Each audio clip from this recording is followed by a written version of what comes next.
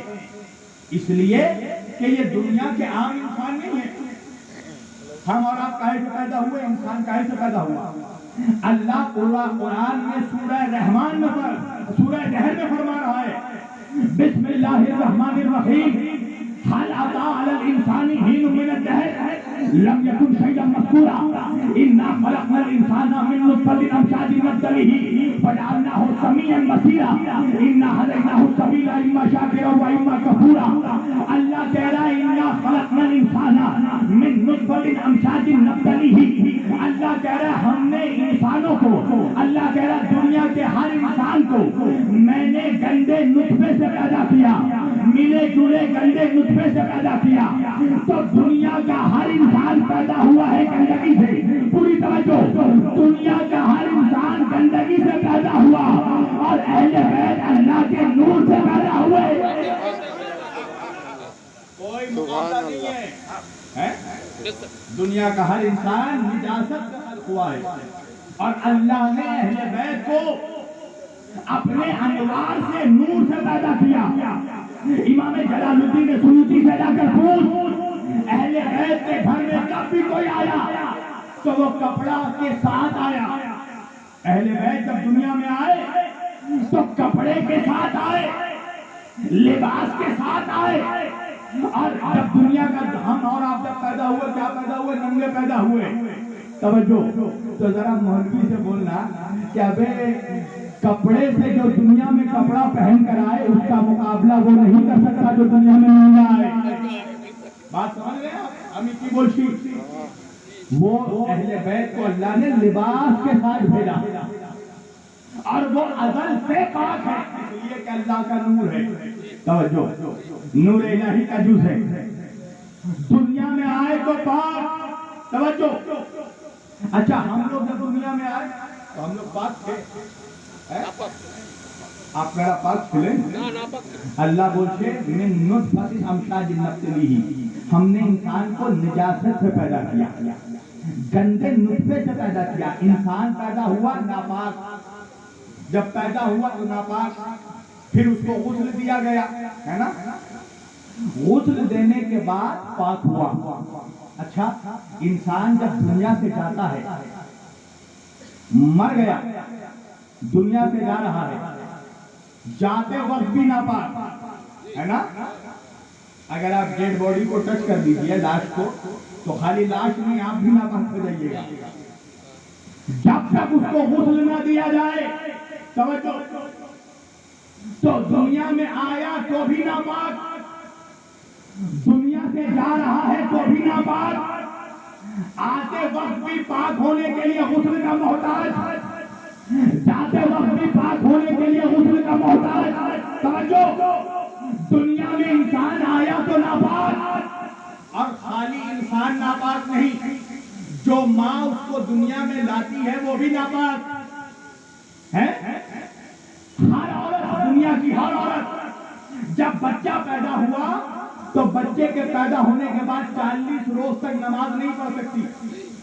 ہے دنیا کی ہر ماں جب بچے کو پیدا کر دی تو 40 روز تک ناپاک رہتی ہے نماز نہیں پڑھ سکتی اللہ اکبر اہل بیت کا مقابلہ کبھی نہ کرنا دنیا کی ساری مائیں ایک طرف حسن و حسین کی ماں ایک طرف جب جناب حضرت عائشہ ام المومنین سے پوچھا گیا کہ آپ ہمیں جناب سیدہ فاطمہ زہرا سلام اللہ علیہا کی عظمت بتائیے تو حضرت عائشہ فرماتی ہے کہ میں اس فاطمہ زہرا کی عظمت کیا بیان کروں کہ میں نے اپنی آنکھوں سے دیکھا امام حسن پیدا ہوئے ہیں ظہر کے بعد اور فاطمہ کو میں نے عصر کی نماز پڑھتے دیکھا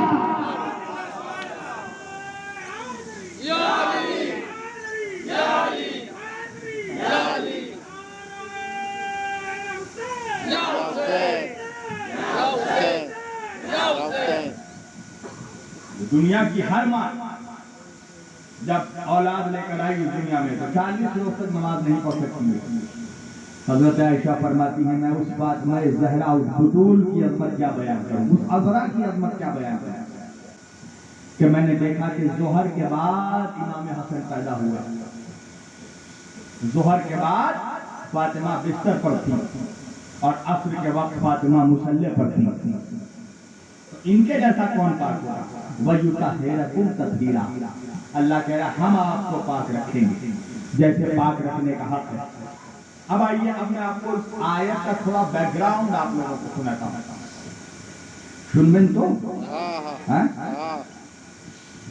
آیت تطہیر کب نازل ہوئی امام جلال الدین سیوطی فرماتے جو میں بار بار ترجمہ کر رہا تھا نا خاص گھر والوں اہل البیت اللہ نے آیت میں اہل بیت نہیں کہا اللہ نے آیت میں اہل البیت کہا اس کا فرق آپ کو سمجھاتا ہوں اہل بیت سے مراد ہر گھر والا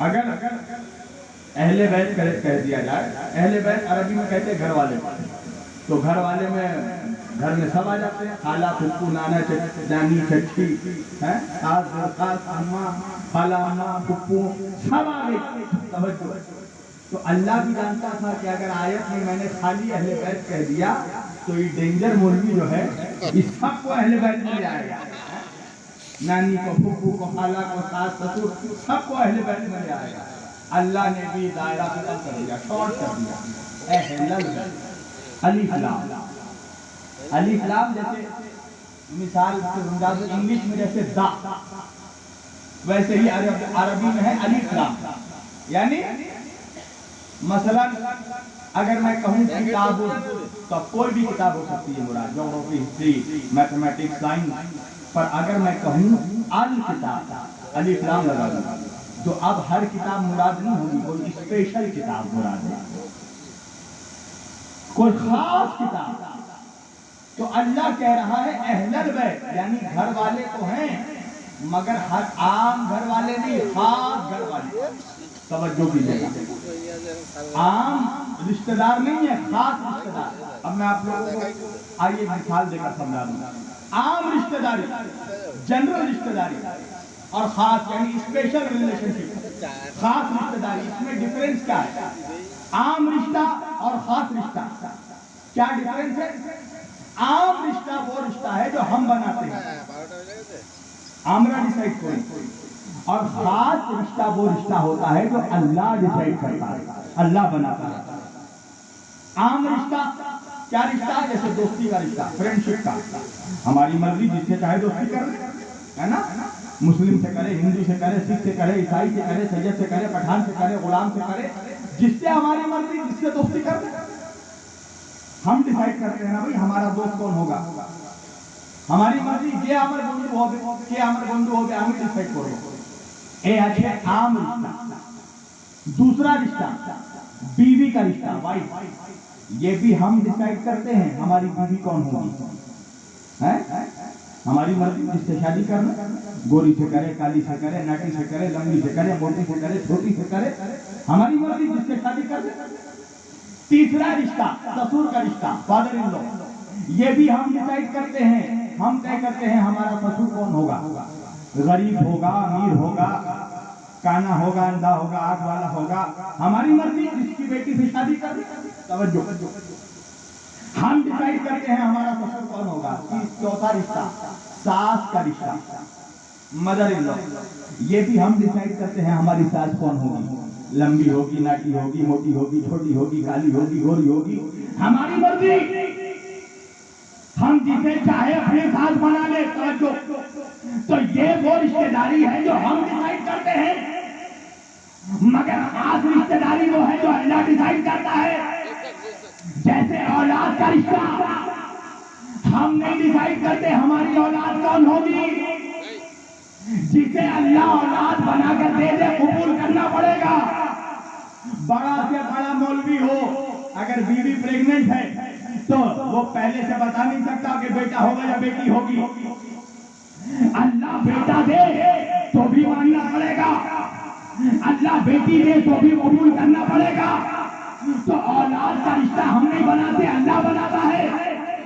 دوسرا رشتہ بھائی کا رشتہ، ہم نہیں طے کرتے ہمارا بھائی کون ہوگا، جسے اللہ بھائی بنا کر بھیج دے اسے بھائی ماننا پڑے گا، چاہے گورا ہو یا کالا۔ چوتھا رشتہ، چوتھا رشتہ پوتوں کا رشتہ، نواسوں کا رشتہ، ہم نہیں طے کرتے ہمارے نواسے کون ہوں گے، اللہ بنا کر بھیجتا ہے۔ سمجھو، تو اللہ کہہ رہا ہے آیت تطہیر میں عام رشتہ دار نہیں ہے، خاص رشتہ دار ہے۔ ہر رشتہ اہل بیت میں نہیں ہے، وہ رشتہ جسے اللہ بنا رہا ہے۔ یعنی یہ آیت تطہیر نبی کی اولادوں کے شان میں اتری، نبی کے بھائی کے شان میں اتری، نبی کی بیٹی کے شان میں اتری، نبی کے نواسوں کی شان میں اتری۔ اچھا، ایک حدیث آپ لوگ سنتے ہیں بہت زیادہ، ماشاءاللہ شہزادگان یہاں پر بیٹھے، سیدادگان بیٹھے، ان سے بھی آپ نے سنی ہوگی۔ رسول اللہ صلی اللہ علیہ وسلم نے آخری حج کیا تھا سن 10 ہجری، تو حضور نے امت سے ایک حدیث فرمائی، وصیت کی، جو صحیح مسلم شریف میں اور صحیح ترمذی شریف میں موجود ہے۔ حدیث کیا تھی؟ نبی نے 1,26,000 صحابہ موجود تھے اس وقت۔ کتنے صحابہ؟ 1,26,000 companions of Prophet Muhammad, the great of Arabia, peace be upon him and his family۔ 1,26,000 صحابہ موجود ہیں، اور اللہ کے رسول کہہ رہے ہیں کہ اب میں جانے والا ہوں اپنے رب سے ملاقات کو۔ صحابہ نے کہا یا رسول اللہ آپ اپنے بات کس کو چھوڑ کر جا رہے ہیں؟ تو اللہ کے رسول نے کہا انی تارک فیکم الثقلین، اے میرے صحابہ میں تمہارے درمیان، تمہارے بیچ دو بھاری چیزیں چھوڑ کر جا رہا ہوں، کتاب اللہ و عترتی و اہل بیتی۔ ایک اللہ کی کتاب قرآن مجید ہے اور دوسری میری عترت، میری اہل بیت ہے، ان کا دامن تھام کر رکھنا۔ اب آپ دیکھیے اس حدیث میں اللہ نے قرآن کے لیے، اللہ کے رسول نے ایک جملہ کہا کتاب اللہ، مگر اہل بیت کے لیے اللہ کے رسول نے 2 جملہ کہا، عترتی و اہل بیتی۔ توجہ، اس لیے کیا رسول اللہ کو معلوم تھا اگر عترتی نہیں کہوں گا تو بعد میں مولوی ڈنڈی مار دے گا، اس لیے کہ اہل بیتی میں سارے گھر والے آ جائیں گے، اس لیے نبی نے پہلے کہا عترتی۔ عترتی کہتے ہیں خونی رشتہ دار کو، قریبی رشتہ دار کو، یعنی اللہ کے رسول کہہ رہے کہ قرآن کے ساتھ میں اپنے گھر والوں کو چھوڑ کر جا رہا ہوں، مگر ان گھر والوں کو چھوڑ کر جا رہا ہوں جن سے میرا بلڈ ریلیشن شپ ہے، جن سے میرے خون کا تعلق ہے۔ ابھی آپ دیکھ رہے ہیں نا، دو سید والے بیٹھے، سید کس کو کہتے ہیں آپ نے جانا؟ سادات کا کے بولا ہے، سید کا کے بولا ہے، سید ہونا دے کے بولا ہے جنار ہاتے رسول اللہ رکھتو আছে বুঝতে পারছেন আমি কি বলছি? جن کے رگوں میں رسول اللہ کا خون ہو، توجہ، جن کے رگوں میں مولا علی کا خون ہو۔ اب مولوی بات میں بولے 1400 سال کے بعد بلڈ گروپ چینج ہو گیا، مولوی کو بولنا حرام ہو، بلڈ گروپ تیرا چینج ہوتا ہے، نبی کے گھر کا بلڈ گروپ چینج نہیں ہوتا۔ جو خون رسول اللہ کے رگوں میں بہ رہا تھا وہی خون علی سیدوں کے رگوں میں بھی بہ رہا ہے۔ نعرہ تکبیر، نعرہ تکبیر، نعرہ رسالت، نعرہ رسالت، نعرہ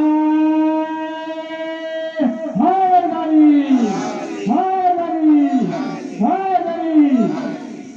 جو خون رسول اللہ کے رگوں میں تھا، جو خون مولا علی کے رگوں میں تھا، وہی خون ان کے رگوں میں ہے۔ اور ان کے بدن میں صرف مولا علی کا خون نہیں ہے، انار جس میں پاکے شجو نبی رکھتو نوئے جناب فاطمہ زہرا کا دودھ بھی موجود ہے۔ آپ سمجھ رہے ہیں سید کس کو کہتے ہیں؟ جس کے رگوں میں علی کا لہو ہو اور شیر فاطمہ ہو، اسے سید کہتے ہیں۔ تو اللہ کے رسول نے کہا کہ میں اپنے گھر والوں کو چھوڑ کر جا رہا ہوں، مگر ہر گھر والے کو نہیں، ان گھر والوں کو چھوڑ کر جا رہا ہوں جن سے میرا بلڈ ریلیشن شپ ہے، جو میرے خونی گھر والے، جو میرے خونی رشتہ دار ہیں۔ اچھا، اللہ کے رسول کس کو بول رہے ہیں؟ اللہ کے رسول جو بول رہے ہیں، اور اس کے بعد اللہ کے رسول نے کیا کہا؟ اللہ کے رسول نے کہا کہ سنو، قرآن اور اہل بیت کا دامن پکڑ کر رکھنا، ایک ہاتھ سے قرآن کا دامن پکڑنا، ایک ہاتھ سے میرے اہل بیت کا دامن پکڑنا، اور جب تک ان دونوں کا دامن پکڑ کر رکھو گے کبھی گمراہ نہیں ہوگے، کبھی راستے سے بھٹکو گے نہیں، یہ دونوں کبھی جدا نہیں ہوں گے، ڈیوائیڈ نہیں ہوں گے، یہ دونوں قیامت کے دن مجھ سے حوض کوثر پر آ کر ایک ساتھ ملاقات کریں گے۔ قرآن اور اہل بیت، ان کا دامن جب تک پکڑ کر رکھو گے گمراہ نہیں ہوگے۔ اب میرا کوشچن یہ ہے کہ اللہ کے رسول کس سے کہہ رہے ہیں؟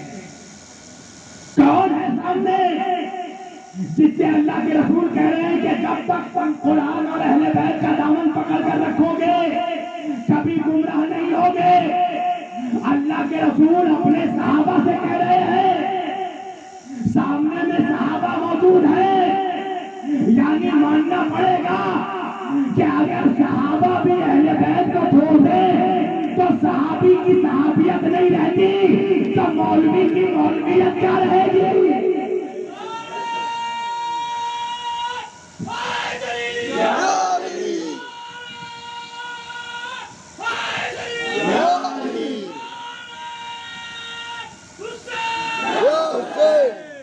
নবী পাক সাহাবা থেকে বলছেন, সাহাবাকে বলছেন রাসূলুল্লাহ যে তোমরা তোমরা থামে রাখো আহলে বাইতের দামান, যদি আহলে বাইতের দামান ছুটে যাবে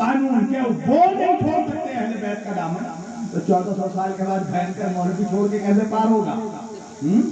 وَيُطَهِّرَكُمْ تَطْهِيرًا، ہم پاک رکھیں گے اے اہل بیت آپ کو۔ نہ قرآن اہل بیت سے جدا ہوگا، نہ اہل بیت قرآن سے جدا ہوں گے۔ جو قرآن کی عظمت وہی اہل بیت کی عظمت، جو قرآن کا مقام وہی اہل بیت کا مقام، جو قرآن کی بلندی وہی اہل بیت کی بلندی، جو قرآن کا رتبہ وہی اہل بیت کا رتبہ، جو قرآن کا مقام وہی اہل بیت کا مقام، جو قرآن کا مرتبہ وہی اہل بیت کا مرتبہ۔ کوئی قرآن جتنا پاک اہل بیت بھی اتنے ہی پاک، قرآن جتنا طیب اہل بیت بھی اتنے ہی طیب، قرآن جتنا نوری اہل بیت بھی اتنے ہی نوری، قرآن جتنا نجیب اہل بیت بھی اتنے ہی نجیب، قرآن جتنا طاہر اہل بیت بھی اتنے ہی طاہر۔ جو قرآن کی عظمت وہی اہل بیت کی عظمت، جو قرآن کا کمال وہی اہل بیت کا کمال، جو قرآن کی فضیلت وہی اہل بیت کی فضیلت۔ مگر ایک فرق ہے مسلمانوں، قرآن کو چھونے کے لیے جسم کا پاک ہونا ضروری ہے، اور اہل بیت سے محبت کے لیے خون کا پاک ہونا ضروری ہے۔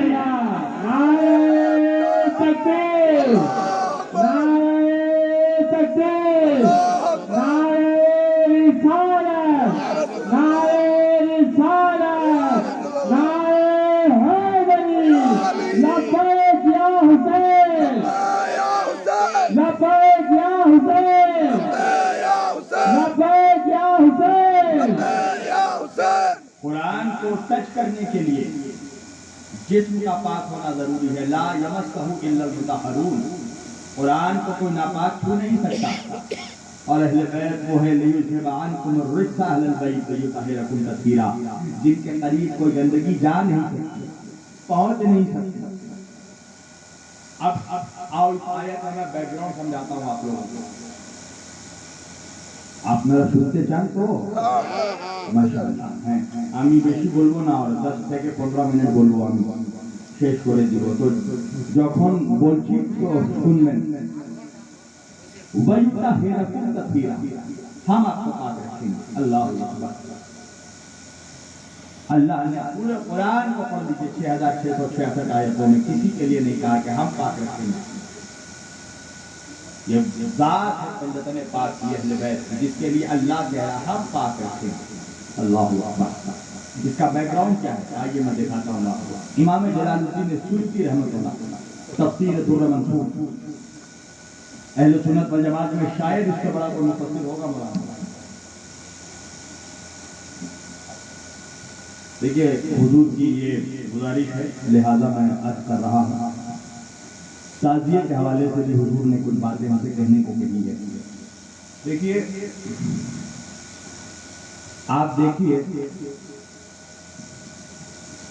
امام حسین علیہ السلام کا تعزیہ جب ہوتا ہے تو تعزیہ تو ہم اٹھاتے ہیں، مگر نکاح کسی اور کا ٹوٹ جاتا ہے۔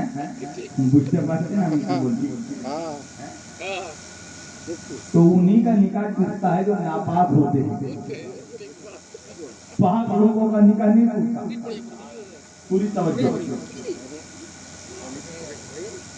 کیا ہے تعزیہ میں آپ کو سمجھاتا ہوں، اسی آیت کے حوالے سے آپ کو سمجھاتا ہوں۔ اللہ نے حضرت ابراہیم اور اسماعیل علیہ السلام کو کہا، کیا کہا؟ ابراہیم اسماعیل میرا گھر بناؤ، آمر مکان چوری کرو، آمر باڑی چوری کرو، میرا گھر بناؤ۔ ابراہیم علیہ السلام نے کہا پروردگار کس کا گھر؟ اللہ نے کہا ابراہیم میرا گھر۔ مالک تیرا گھر؟ ہاں ہاں ابراہیم میرا گھر۔ پروردگار تجھے گھر کی ضرورت کب سے پڑ گئی؟ کیوں؟ مالک اس لیے کہ گھر کی ضرورت اس کو پڑتی ہے جس کا جسم ہو، جس کے ہاتھ پیر آنکھ کان ہو، اور تو ہے وحدہ لا شریک، تیرا کوئی جسم نہیں ہے، تیری کوئی باڈی نہیں ہے، تو پھر گھر کیوں بنوا رہا ہے؟ تو پھر ماننا پڑے گا کہ کوئی تو ہے جو اللہ کے گھر میں آنے والا ہے، کوئی تو ہے۔ جو اللہ کے گھر میں آنے والا ہے، جس کے لیے وہ گھر اللہ بنوا رہا ہے۔ না না আপনারা বুঝতে পারছেন না আমি কি বলছি। কি বলছি বলুন, হাত তুলে তুলে আপনারা বলছেন হ্যাঁ বুঝতে, কি বলছেন বলুন। কে এসেছে আল্লাহর ঘরে, কে এসেছে? হ্যাঁ?